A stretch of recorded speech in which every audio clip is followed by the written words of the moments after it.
I'm Lawrence Francis, host of Interpreting Wine, welcoming you to the Willamette Valley Winemaker Special Series. Across these 6 episodes recorded in December 2022, we'll be exploring the modern Willamette Valley winemaker scene in the company of 6 producers, with guests chosen to reflect a range of locations, production scales, and philosophies. Undoubtedly the most up-to-date exploration of Willamette Valley winemaking available anywhere in podcast format. Subscribe to Interpreting Wine to be alerted when new series episodes go live. We continue the series today in the company of Scott Neal of Coeur De Terre Vineyard. We hear Scott's origin story before he introduces us to the CDT team. He then takes us on a property virtual tour. We discuss the Duzer corridor and local geology, the Missoula floods and their wider impact on Oregon, UK export markets, which developed since my last visit to the Willamette Valley, before closing, discussing their on-site experience. Enjoy. We came here, I guess it was in 1998, so 24 years ago, and bought a little 50-acre piece of property in what's now the McMinnville Nested AVA of the Willamette Valley, and started planting Pinot Noir as we could, and trying to craft wines that were really of the place, that spoke of our little spot in the world, which is Pinot Noir is so good at, right? Translating that time and place into the bottle. And that's really been our focus from the get-go.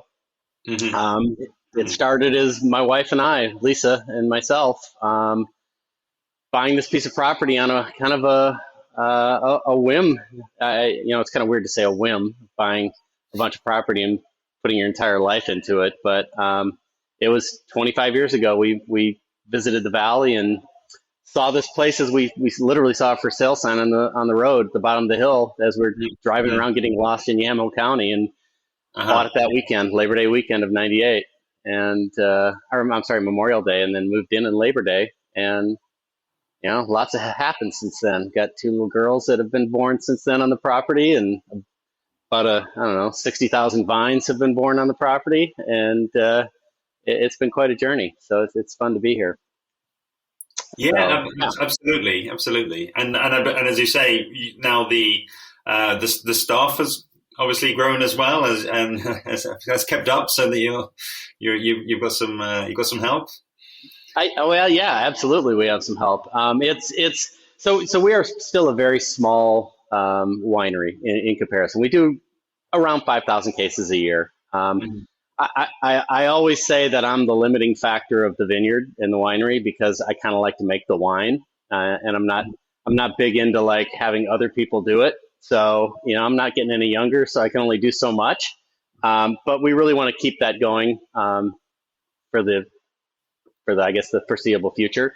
But we have some folks here that are amazing that have helped us out. And one thing that we're really super blessed with is people have been with us for a long time, which is always cool. It means like I take it personally, like maybe we're doing something right, that people don't want to leave all the time, which is cool. And what's great about it is it makes my life so much easier. It makes our wine so much better as these people become just integrated into the family. The first person I think about is Hector, who is our vineyard manager. He's been with us for 9.5 years now.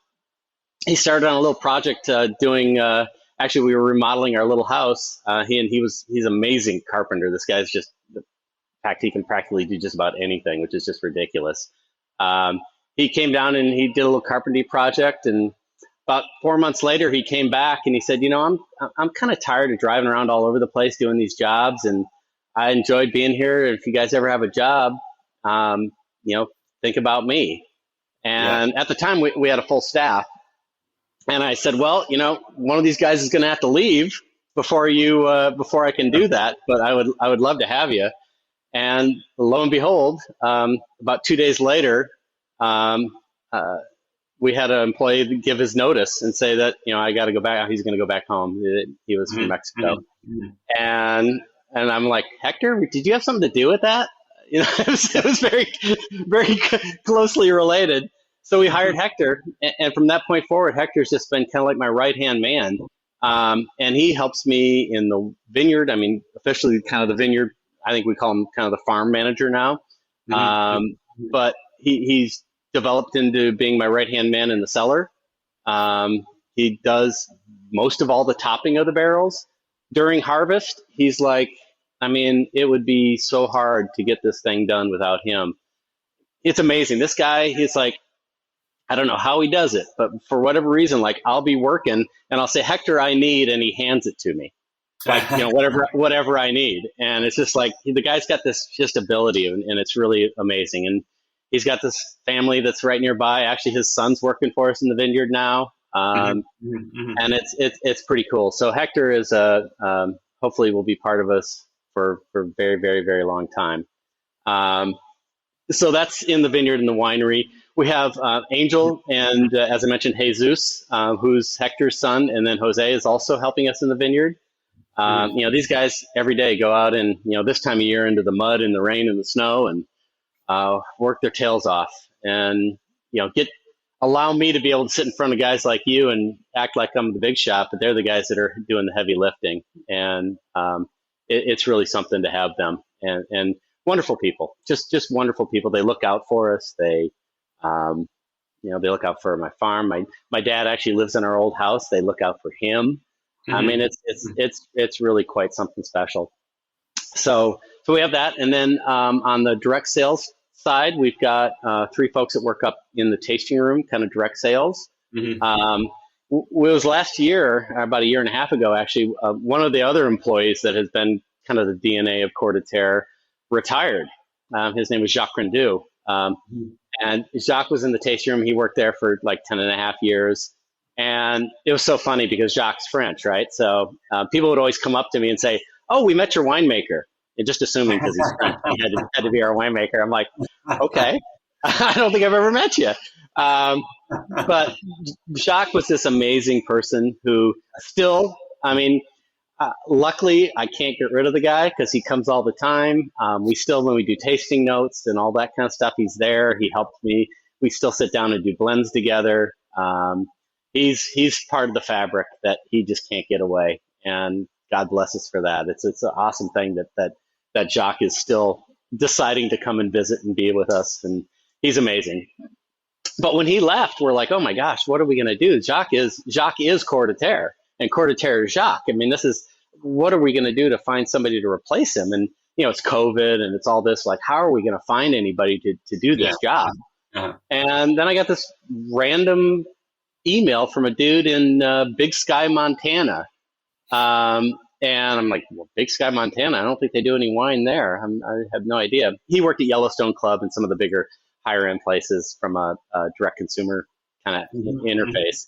And we did a Zoom call with him, and it was like 2 minutes. I'm like, this is the guy, man. I don't know how it happened, but once again, we fell into just an amazing guy, and he's done a great job of taking over in a very, very difficult position because, people literally still come into the tasting room like, where's Jacques? Everybody wants to see Jacques, and it's a little bit hard to follow those footsteps. But John has done an amazing job, and we all have to wear so many hats here to get things done as a small winery. So he's social media, direct sales, whatever has to be done, we all kind of pitch in to do things. And then we have Joanne Kramer Brown, who again, it actually took a couple people to really fill Jacques' position, which was kind of not too surprising. So Jacques was kind of our club direct manager as well. And so Joanne has taken over the club management, and she's the sweetest person, just does, just the nicest person who works so hard. And she's part of the wine industry. Her husband has a distributorship of wine. So, it's amazing. It's all good. And those are the main folks. That's pretty much what we've got for a staff here. We're pretty lean, really. So, it works well. Yeah, it's great, and again, it's super easy, really, for me to kind of reconnect with you. Having visited the property, and having sat down with you before, and obviously after this episode, if anyone wants to hear the episode I recorded there in the Willamette Valley, it's number 387, and I think it's great to get that feel for where you kind of started this journey, and then also I guess really how some of those things have changed really since we spoke back in 2020. And I think lucky you got to come to the Valley, man. The pretty awesome place.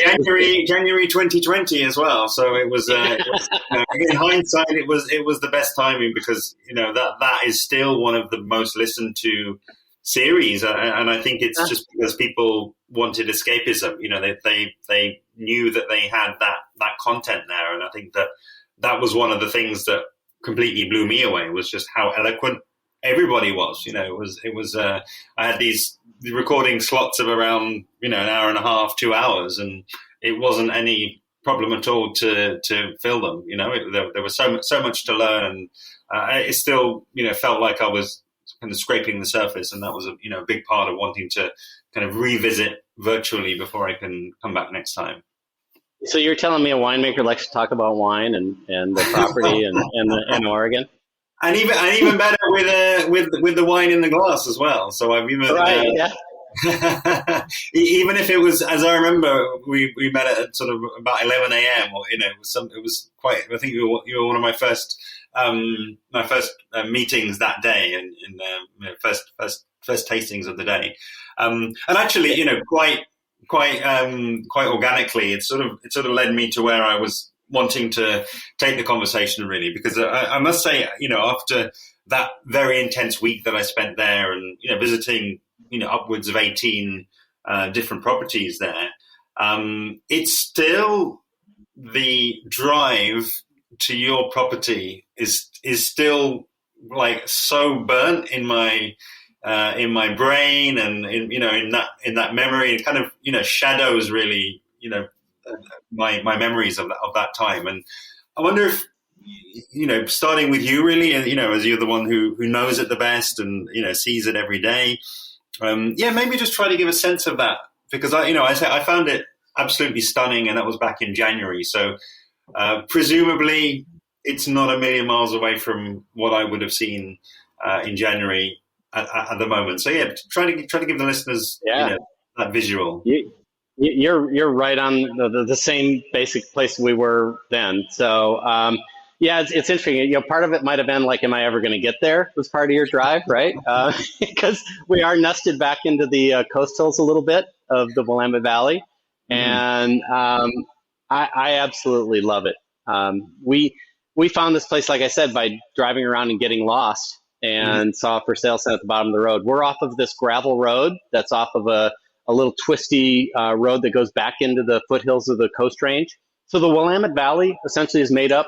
On the west side, there's a coastal mountain range, which separates the valley from the ocean. And then on the east side, there's the Cascade Ranges, which are the big, huge volcanic mountains. The Coast Range is mostly made up of uplift mountains. So when the plate of the San Juan de Fuca plate hit the continental plate, tipped up this part of Oregon, brought it out of the ocean, and that's where the Coast Range is kind of a buckling up of that, part of that uplift type thing. The Cascades, on the other hand, are very much volcanic. All those big, classic peaks of those pointy peaks of volcanic mountains. Much later mountains, the Cascades formed 15 million years ago. The Coast Range was 50 to 60 million years ago.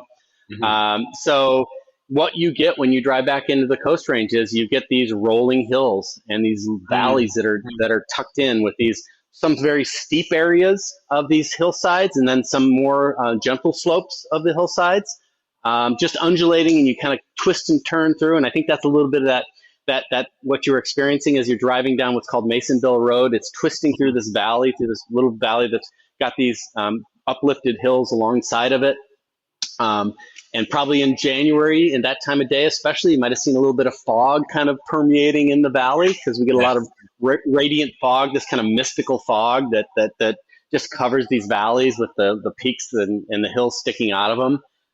If you were lucky, you saw, like I think I saw yesterday, the herd of Roosevelt elk. There was about 65 Roosevelt elk right off of Masonville Road that I saw, which are just, when they're in the mist and you see these huge animals, and I think there's probably more like 85 of these amazing animals sitting there. It's like, how can we live here? This is just amazing to me how that happens. And then you cruise around, you're driving through these, and again, in this valley, and you come to this little gravel road that takes you off the side. I always say the best wines come off of wineries off of gravel roads, because we're there not because it's easy to get to. We're there because we thought the place was great to grow Pinot Noir. And so you drive down about a mile, and we're on the right-hand side of this south-facing slope that's nested in this valley, which I think gives us a couple advantages. There's a thing called the Van Duzer corridor, which is very important to the Willamette Valley. And what that is the Van Duzer corridor of the Coast Range. It drops down from about 4,000 feet to about 600 feet. And what it does is it allows this kind of natural connection to the ocean, and that mitigating in those temperatures of the ocean, which are quite cold in comparison to what the valley is. And it really creates these big swings of temperature, these diurnal swings of temperature, and potentially wind that comes through the Van Duzer. We're one set of hills back from the direct Van Duzer corridor. So we tend to get those big swings of temperature, but we don't get that direct wind as much, which I actually think is an advantage. It keeps our vineyard a little bit warmer. Except when you get up in the higher elevations of our vineyard, you definitely start feeling that Van Duzer effect, because that hill blockage is not as great as you go up the hill.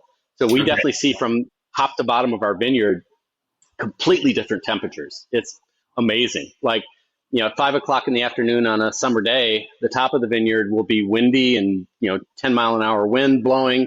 Down at the bottom, still, but you'll feel this kind of cold air dropping, kind of like descending down the hills and coming down and cooling us off. And it's pretty amazing, the differences of layers that we have because of the slopes.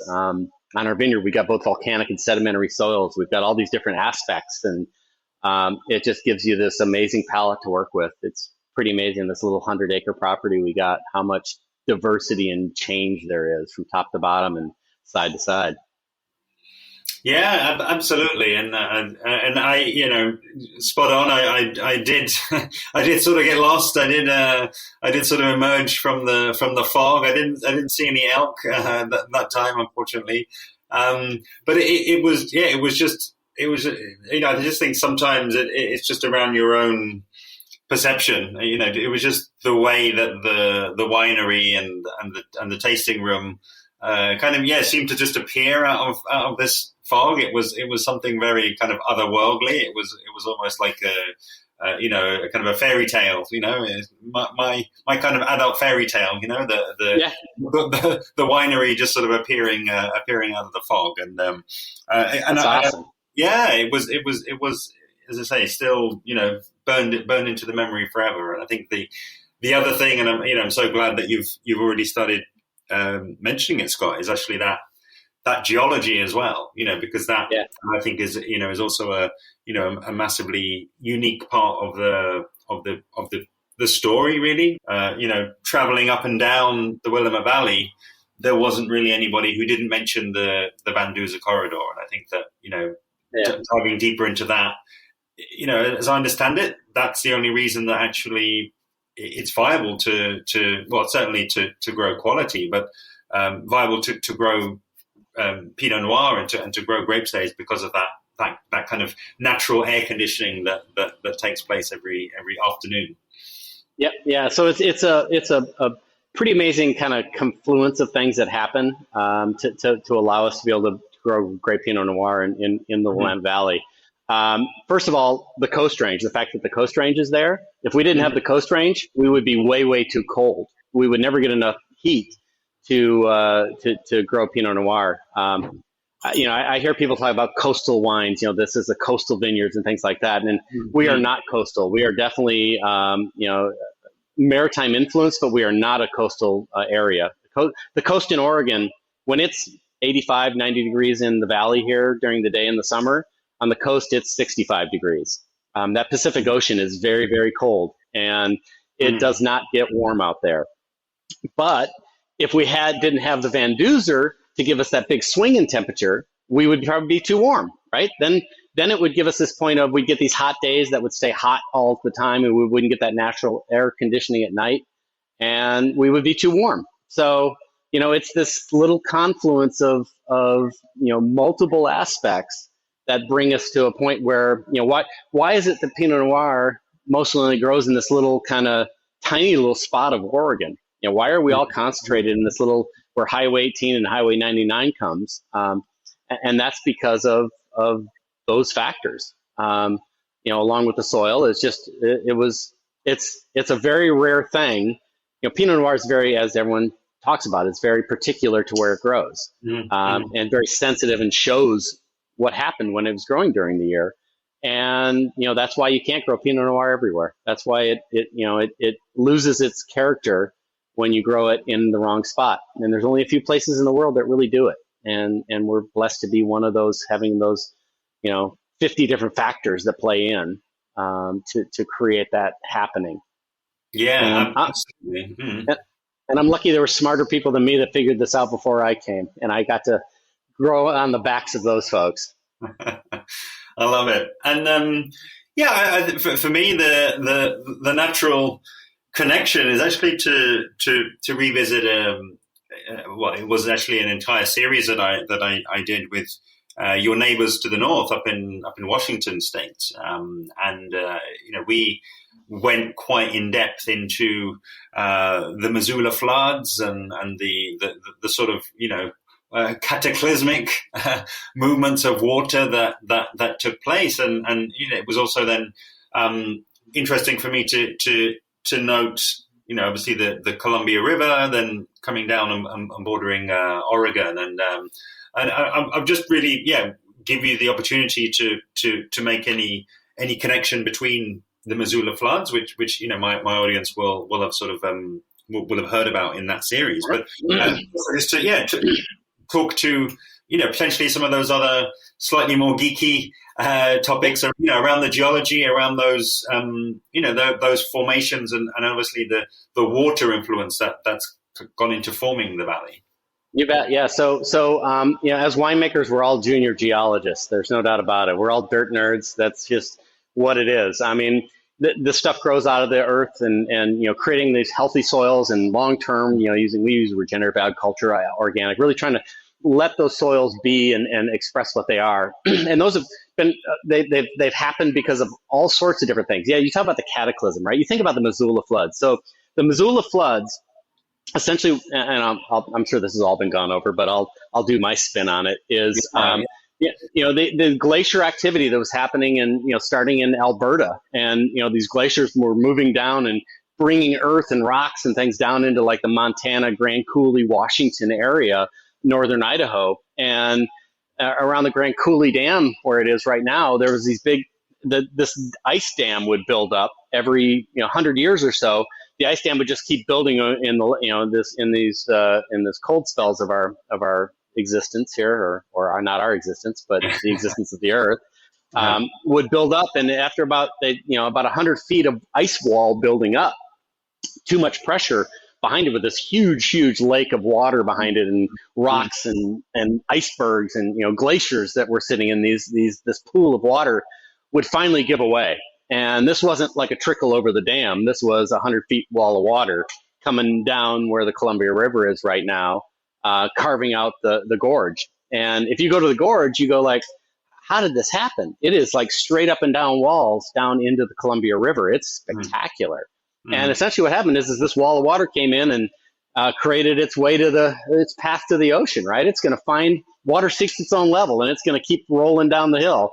And it would carve through and carve out about, a chunk of that wall every time. And where it terminated was the Willamette Valley. Where the Missoula flood stopped, basically, was the valley where the land spreads out flat. The Missoula floods would then just deposit into the Willamette Valley.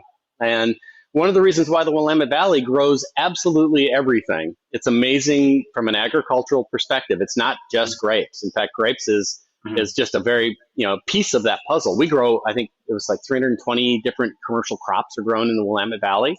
And the reason is, one of the big reasons is, every time the Missoula floods came down, it would deposit about 6 inches of topsoil, or what would become topsoil, into the valley. And at the time, where our Coast Range Hills were still forming, so the valley was much flatter back then. We didn't have these undulating slopes like we have now. So it was this big spread of water. And actually, the Willamette Valley at one point was under 400 feet. At the 400-foot level was a big lake called Lake Allison. So the entire valley was covered with water from these Missoula floods and these melting glaciers. And this whole place was just amazing to 400 feet. Then as the continental plate kept getting hit by the San Juan de Fuca plate, Oregon kept coming up out of the water, and you started getting these hillsides that were building up either through uplifted volcanics, which is what we have. We have volcanics that were created underwater and pushed up above with these plates that brought them up, or the sediment. These sediments that have been down in the oceans for the millennia got pushed up and became hillsides. And then that topsoil gently and over time eroded down into the valley floors. So up on our hillsides, we do not have that very deep topsoil. We don't have a lot of topsoil at all, actually, as it's been eroded down in the valley. But the valley, I think they said the state capital has like 150 foot of topsoil or something under it. I mean, it's just amazing. You could dig forever and you're still in topsoil, which is amazing. If you look at soils, there's stratifications of soil, and topsoil is usually just a very small piece of it. And then you get the subsoils, and then you get the bedrocks and those types of things. Our topsoils are somewhere around 18 inches ish on our property. And then down in the valley, just 50 yards away is probably 50 feet of topsoil. Pretty amazing. And yeah, all of that is that geology that happens. So the Missoula floods is definitely part of it. And actually on our lowest block, on Rennell's block, we tend to have a little bit of that alluvial content, a little bit of clay, a little bit more from the Missoula floods. Actually, our rock, we have, where we got our name Coeur De Terre was, we were trying to think of the name of the property. We were walking around, and the whole idea was it was going to name itself, and it was going to be this epiphanal moment where the name will just pop out of the earth to us. And lo and behold, we're walking along where we were establishing a pond where we were irrigating our plants. And my wife looked down, Lisa saw this heart-shaped rock in the earth. And it was like, well, look at that. It's a heart of the earth. And we're putting our hearts into it. And I Googled heart of the earth and did a French translation, and it came up. I think I bastardized the translation, but I made it sound better. And it was like Coeur De Terre. And I'm like, that it fits because we're not French, but certainly French wines are what brought us to Oregon originally. French Pinot Noir, French Burgundies. And we try to follow a very traditional style, I think. So that all just kind of made sense when I Googled it. It was like Coeur De Terre, and that's the name. We actually, at one point, I tried to unearth this rock to take a look at it. I had this tiny little John Deere tractor, and I kept digging in. It's just getting bigger and bigger and bigger and bigger. And it's like, I'm not getting this thing out.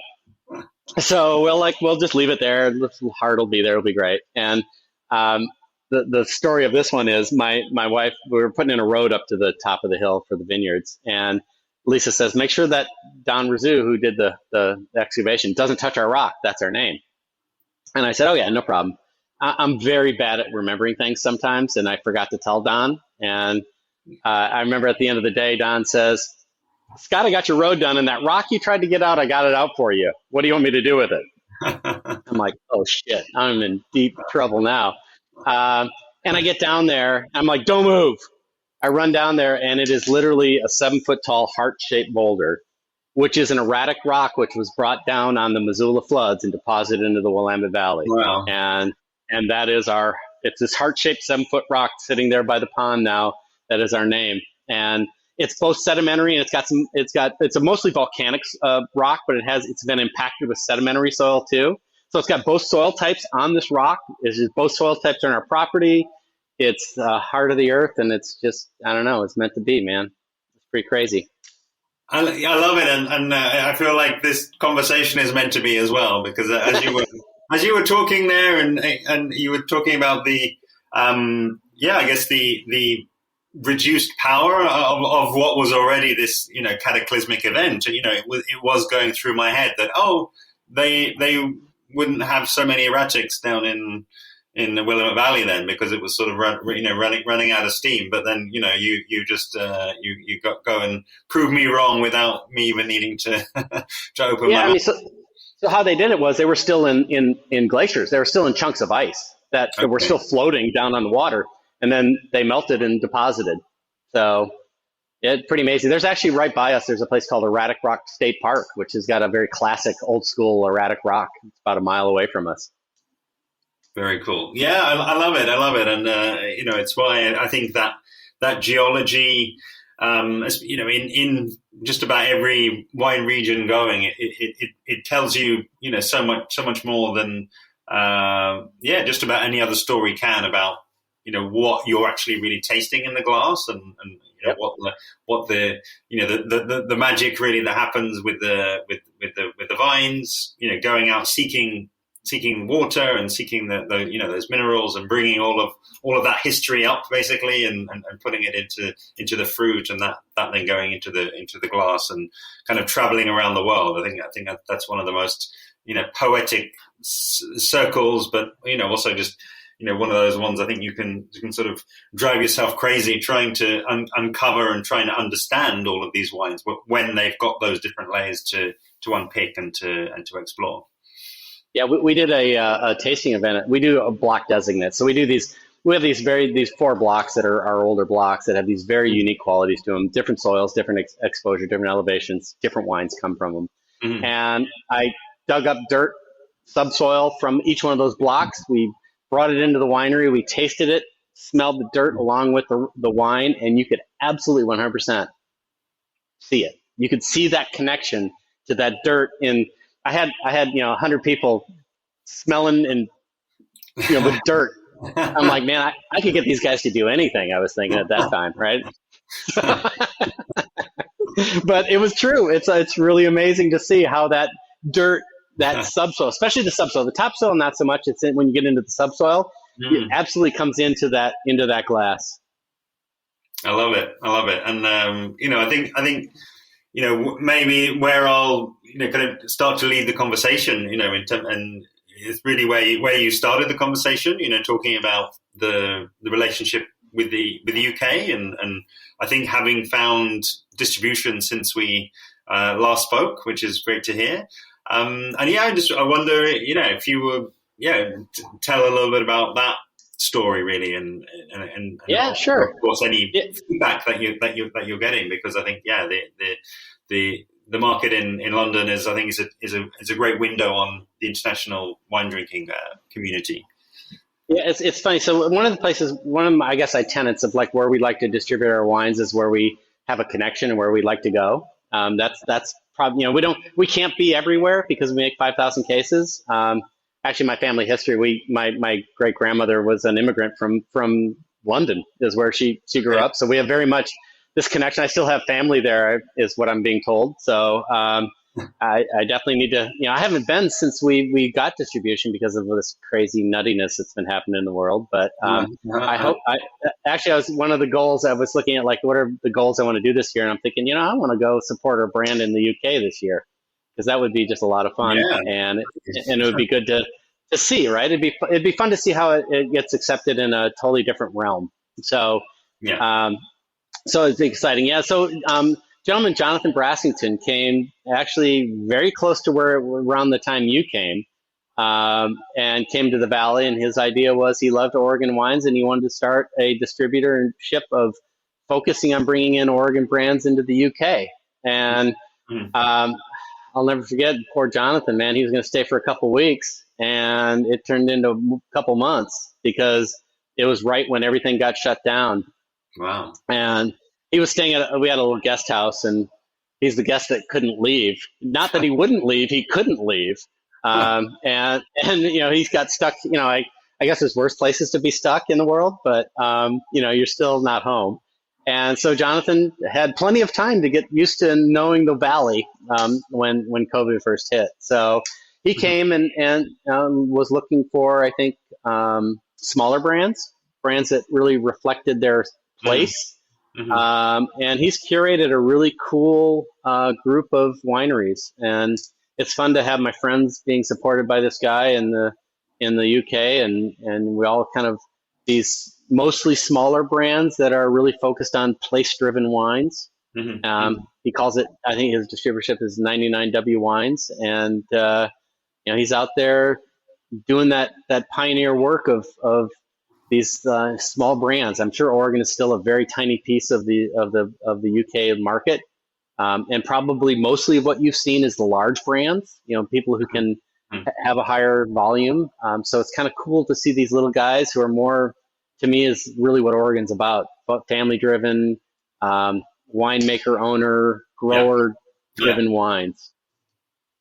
Absolutely love it, and I think quite naturally, I'm kind of also then thinking about the other side of the equation, because I do remember that in the time that I was out there in, say, sort of January 2020, I believe it was potentially British Airways or maybe Delta.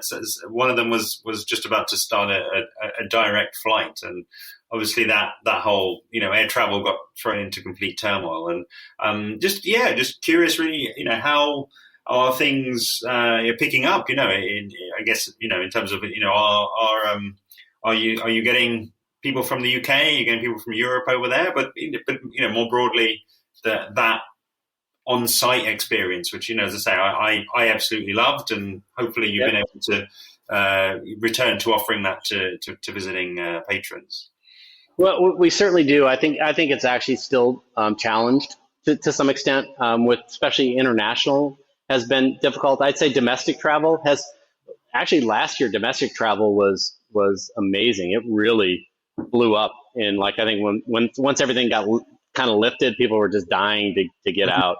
And I actually think, to probably the difficulty of maybe Europe, a lot of people in the US were saying, well, it might just be easier to stay domestic, this year instead of traveling internationally. So we had a huge spike last year. This year, I think we're starting to feel like it's a little bit more like what normal would be. But I'm still seeing maybe not as many European visitors. And boy, I tell you what, it's such an amazing place to visit. When you look at what Oregon has to deliver, wine is one little piece of that puzzle. You go from, it's amazing. In Oregon, today I could go skiing at Mount Hood, 2 hours away. If I had a thick enough wetsuit, I could go surfing the next day. You'd want a thick wetsuit this time of year, I can tell you that. But even in the summer, it'll be May, and they'll still be skiing. It's pretty amazing. So the diversity that we have for the outdoors, if you want to see, the beauty of what the U.S. is, boy, I tell you what, Oregon has got so much of that. From like the ideal trip, you go to Crater Lake, which is this just fantastic, amazing place, to the Pacific Ocean, which is these stunning rock formations, and then into the valley to see the wine and the agriculture that happens here. It's a pretty cool place. And and don't believe what they say about Portland. Portland's still an amazing town too. It is still one of the food capitals of the world, and the cuisine that goes on there is really cool. Incredible, yeah, and I've sold. not that you need to sell it to me, but I think I've definitely having visited. I think then I was able to kind of look at everything else that was on offer there, and think, wow, that I could have done a 2-week stay, or I could have done a longer stay. There really is that diversity and beauty, really. Again, I just think, again, as you say, all of those different, maybe it's that kind of, built on that kind of cataclysmic geology, but you can just enjoy it for what it is, which is just a stunning place. And as I say, with definitely some of the friendliest, most welcoming, most articulate people that I've ever met over that part of the world. So for sure. I mean, we try to be nice. That's I grew up in Minnesota. And Minnesota's renowned for Minnesota nice. So I try. It's nice here for sure. We're pretty laid back folks. We're not. It's cool when you come to the valley. You get to meet the winemakers. You're not. Yeah. It's not some big fancy. Usually, you're going to see people that are like they're carving it out, doing their thing, and I find that to be special. I find that to be so much better than this palaces. These amazing, huge places. You're here at a place with people with purple and dirty hands. So I actually think that's really cool. I love it.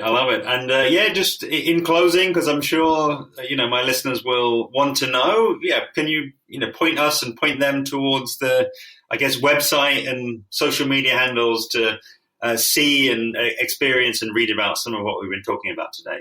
I'm the worst social media guy in the world. So I'm like agnostic to all Facebook and Instagram, but I think I do know what it is. It is so our website is CDT, Charlie Delta Tango Vineyard.com. So CDT, like Coeur De Terre.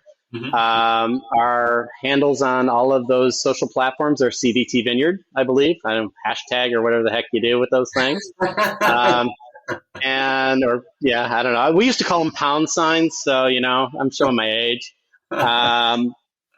And then if you want to see like where our wines are coming from in the UK, it's 99wwines.com. And that would be a place to see where ours and some other folks that are kind of in the same mindset are bringing wines into the UK. A huge thanks to today's guest, Scott Neal of Coeur De Terre Vineyard. As Scott mentioned, do be sure to check out their website, which is cdtvineyard.com. Please do help to amplify this episode and the series by sharing the direct link, which is interpretingwine.com/528. You can also catch up on any of the 6 episodes from the series by clicking the links in the description below. And of course, I would love to have you following along with me on social media, where I'm at Interpreting Wine on Instagram and Facebook, and at Wine Podcast on Twitter. Next time on Interpreting Wine's Oregon Winemaker series in episode 529, I'll be welcoming back Brianne Day of Day Wines. And make sure you're subscribed to be alerted when that episode goes live. See you then.